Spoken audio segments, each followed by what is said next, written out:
За би бүгдийг уучлахаар ийм шийдвэр гаргахыг хичээж байна. Тэгээ үүнийгээ суулцах гэж байна. Тэгээ энэ уучлах шийдвэрүүд бол тийм амраг ууч. Тэ. Улгаачийг уучлаа гэж. Тэ. Өөрийнхөө одоо юу гэдэг нь ийм сүнсний эдгэрэл гэдэг юм уу те сүнсний чарга сарвыг гэдэг юм. Томруулаад яах вэ? Уучлаа.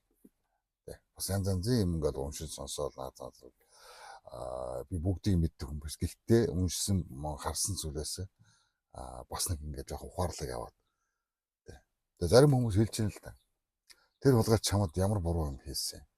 Энэ хулгайч чамд яаж буруу юм хийсэн. Чамайг яасан. Чи яагаад энэ хулгайчийг яриад байгаа юм. Тэ. Энд чинь манай хулгайчтай. Чи энийг ярихаа байлна гэж. Тэгээ би бодож шít. Fucking damn гэж бодож байгаа. Гэхдээ би өөрийгөө одоо сүнсийг аврахын тулд яах вэ? Тэдгээр хараал идсэн амьтдыг би уучлах ёстой гэж. Тэгээ энэ шийдвэрийг гаргах нь аюул чухал гэж. Дээрээ тэд надад ямар одоо буруу зүйл хийж вэ гэж. Яг зөв гүн ухаанчаар ингээд бодоод үзэх юм бол хулгай хийснийг мэдсээр байж би түүнийг илчилж хэлэхгүй болж гэдэг юм уу? Түүнд ямар нэгэн арга хэмжээ авахгүй бол би чимээгүй байснараа түүний хулгайг хамтран үйлдэгч болж байгаа юм. Тийм ээ.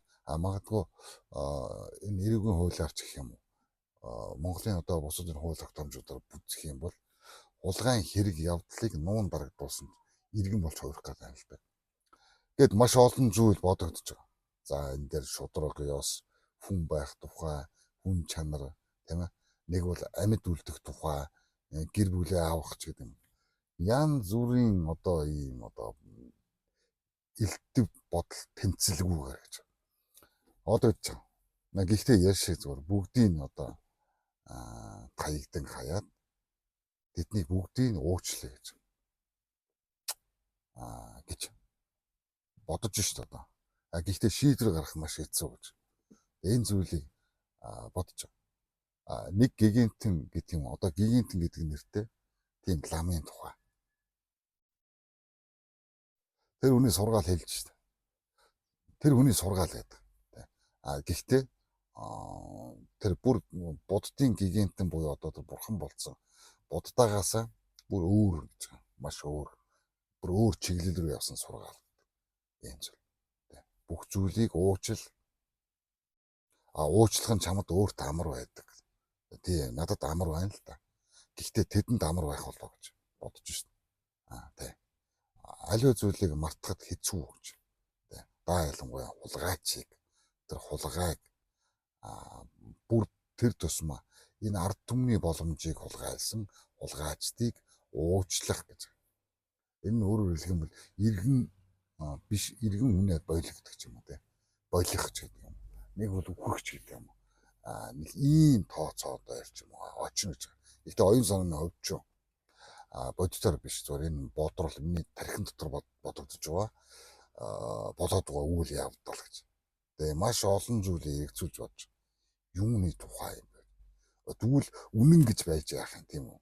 Тэгээ бүх зүйлийг уучлаад ингээд яах юм бол. Тэр хүмүүс хулгайгаа хийжлийг үргэлжлүүлээд байж. Би уучлаад байж байгаа юм. Тийм. Үнэн гэдэг зүйл хэрэггүй юм байна. Удал гэдэг зүйл ч хэрэггүй юм байна, тийм үү? Зүгээр ингээл байж. Надад юу үлдэх вэ? Нөгөө үхлийг эртэл амьдрах магадгүй тэсэгч гэдэг юм. Нэг ийм философи гэж. Тэгээ энэ зүйлийг ойлгохгүй гэдэг байна шүү дээ. Ойлгохгүй. Мэдээж толгойгүй учраас ойлгохгүй гэж.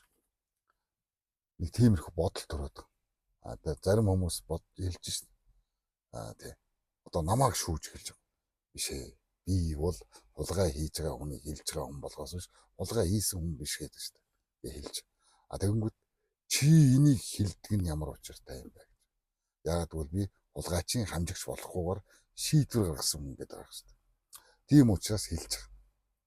Өөрөөр хэлэх юм бол та үнэхээр энэ зүйлийг нуун дарагдуулаад мэдсээр байжээч илчилж хэлэхгүй бол түүний хамсаатан болно гэж. Магадгүй энэ бол тэр хараал идсэн уучлал гэж. Магадгүй энэ нь танд амар бах гэж. Гэхдээ бол надад бол амаргүй байна гэж. Би шийдвэр гаргахыг хичээж байгаа. Тийм нэг ухамсар гэж. Тэ. Өөр гэж байна. Маш өөр гэж бодож байгаа. Гэхдээ өөр биш, адилхан гэж. Тэ. Адилхан гэж. Яагаад гэвэл бид нар нэгэн цагт эхэлсэн шигэ бас нэг цагт дуусна гэж. Энэ хүртэл бид нар ямар нэгэн байдлаар амьдрах ёстой гэж. Магадгүй үүрэгтэй гэж. Орчлон хорвоо тэгж бүтээсэн гэж. Гэхдээ миний шудраг юм уу, үнэн юм уу, худал юм уу, бүү мэд гэж. Аль нь ч намайг нөгөө ертөнцид тоосох байх гэж. Энэ бол айдас байж болох уу гэж бодож шин. Гэхдээ би тгээгүй гэж. Мэлцэх хэрэггүй гэж. Тэнд бол мэлцэх шаардлага. Тэр ирдэг цагтаа ирж, явдаг цагтаа явна. Энэ зүйл. Гэхдээ миний сүнс цэвэр байж чадахгүй гэж. Өөрөөсөө асууж байгаа. Мэдээж энэ зүйлийг би танд яриаггүй гэж. Би өөртөө зориулж мэдээж ирээдүйн одоо монголчуудад тэдний жижигхэн тархинд зориулж ирж байгаа. Магадгүй гэж. Энэ цагийн хүмүүс ойлгохгүй гэдэг шүү дээ. Тэгэд ойлгох тийм одоо мэдхгүй гэхдээ зарим нэг нь ойлгож магадгүй. Толгойтой хүмүүс бол ойлгоно. Толгойгүй хүмүүс бол уучлах гэж. Тэгэхээр би үүнийг уучлахын тулд толгоогоо тасдах хэрэгтэй юм шиг. Ийм галзуу бодлууд энэ цаг хугацаанд бодогдож байгаа. Гэхдээ би тэдгээр хүмүүсийг уучлахыг хичээж байгаа гэдгээ бас хэлэх зөв баха гэж одоо бодож байна. Мэдээж надад амар байхгүй тодорхой гэж. Нэг ийм